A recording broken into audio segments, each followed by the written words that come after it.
The woman at the checkout laughed. Mara didn't. That was how I knew I'd made a joke that wasn't a joke anymore. We were standing in the middle of a crowded Sunday street market. Half a dozen people packed around a stall full of old lamps, ceramic bowls, and furniture that looked either charming or haunted, depending on the angle.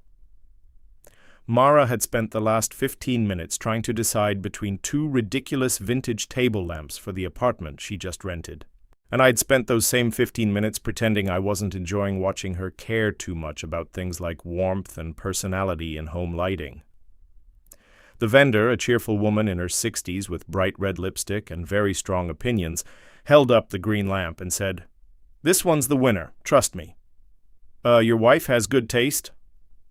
And before I could think better of it, I smiled and said, "Yeah, my wife usually wins these arguments." The vendor laughed. The couple behind us laughed too. Mara blushed. Actually blushed. Not the fake, annoyed kind she used when people teased her. Not the quick flush she got when she was carrying something heavy or walking too fast in the cold. This was different. It started at her cheeks and stayed there.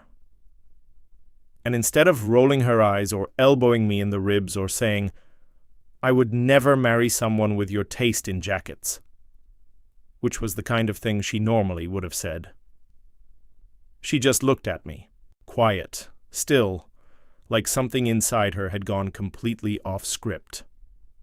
That was the moment the whole day changed. Her name was Mara Bennett, and she had been my best friend for 6 years.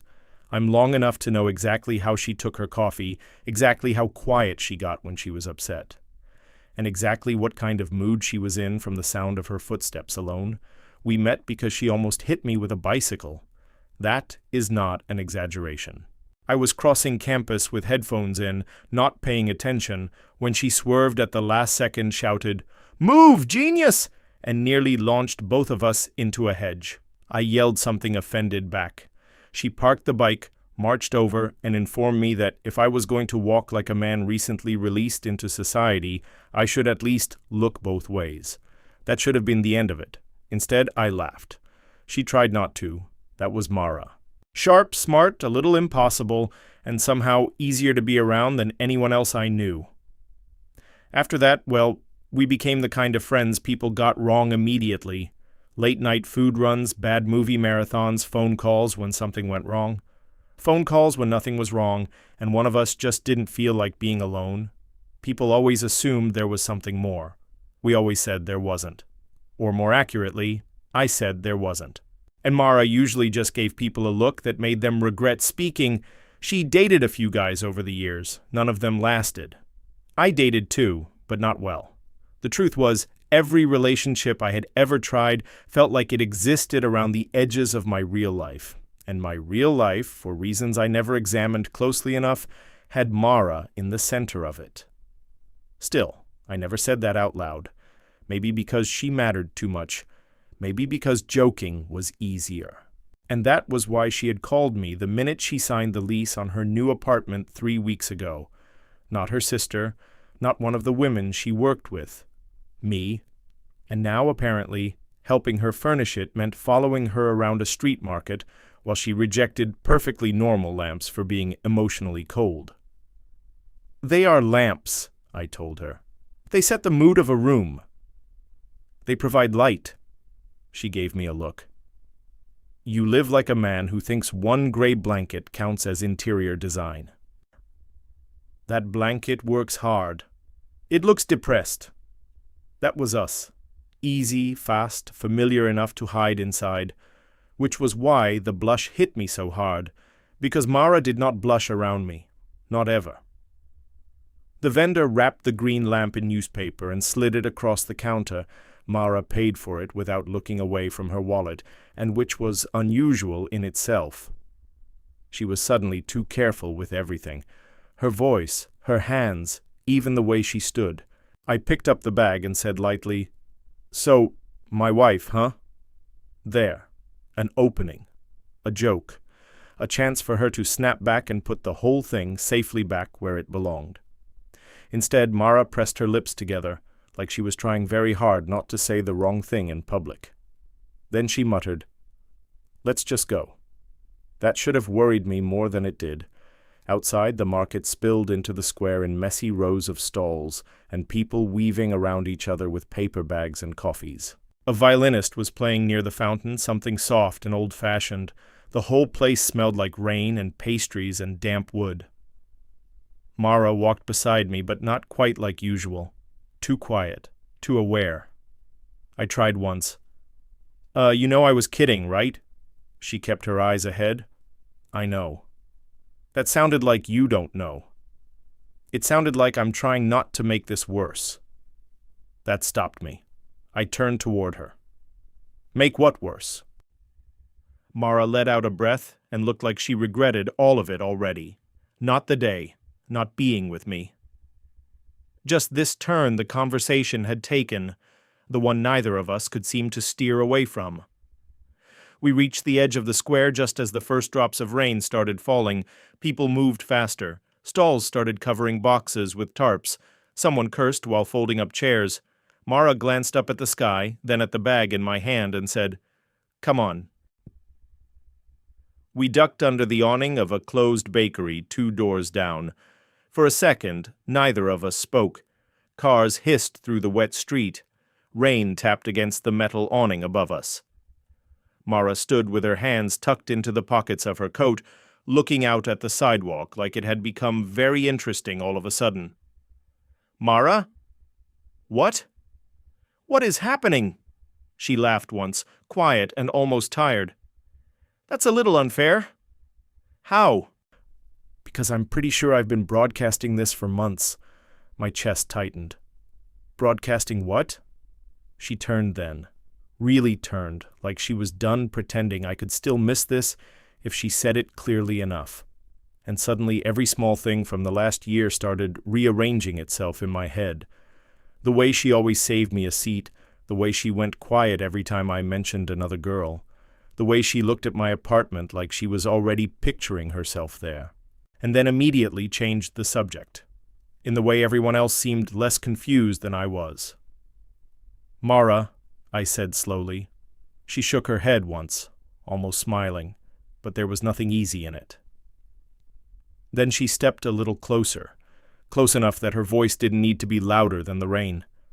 And with her cheeks still pink and her eyes locked on mine, she whispered, "I'd love that." For a second, I honestly thought I had heard her wrong. Not the words, the meaning. Because once Mara said them out loud, everything I had spent years filing under friendship started shifting at once. The late-night calls, the way she always looked annoyed whenever I talked about someone I was dating, the way she somehow ended up beside me in every room, every party, every bad week, every good one, the way nothing in my life had ever felt as steady as her. And Mara must have seen something change in my face, because some of the courage she'd forced herself into started slipping. "Okay," she said quickly, looking away. "That sounded like a lot. It was honest. That doesn't automatically make it less terrifying." Rain kept falling beyond the awning, turning the street silver. People rushed past with jackets over their heads, and the whole city seemed to blur at the edges while my brain tried to catch up. I looked at her, really looked at her. Her pink cheeks, her hands still in her coat pockets. The fact that Mara Bennett, who could argue down a landlord, a professor, and a barista in the same afternoon, suddenly looked unsure of herself. That did something to me. "Mara," she looked back. "How long?" Her mouth twitched faintly. "That is a cruel first question." "Probably. But I need to know." She let out a breath. "A while." "That's not a real answer." "Since your birthday?" I frowned. "My birthday was 8 months ago." "Yes. That's the one where you told my sister she had terrible taste in balloons?" "They were grim balloons." Despite everything, I laughed. Mara smiled too, but only for a second. Then she said, quieter, "That was the night I realized I was in trouble." I stayed still. She looked past me at the rain. "You spent your whole birthday making sure everyone else had a good time. You fixed the speaker, cleaned up after your cousin spilled soda everywhere, and somehow still noticed I was cold and gave me your jacket without making a thing about it." Her eyes came back to mine. And I remember thinking, this is bad. My chest tightened. "Ah, Mara." I didn't say anything because I thought maybe it would pass. Then I thought maybe you knew and were ignoring it. Then I thought maybe I was imagining half of what was between us. She laughed once under her breath. "And today you called me your wife in front of a stranger like that was the easiest word in the world."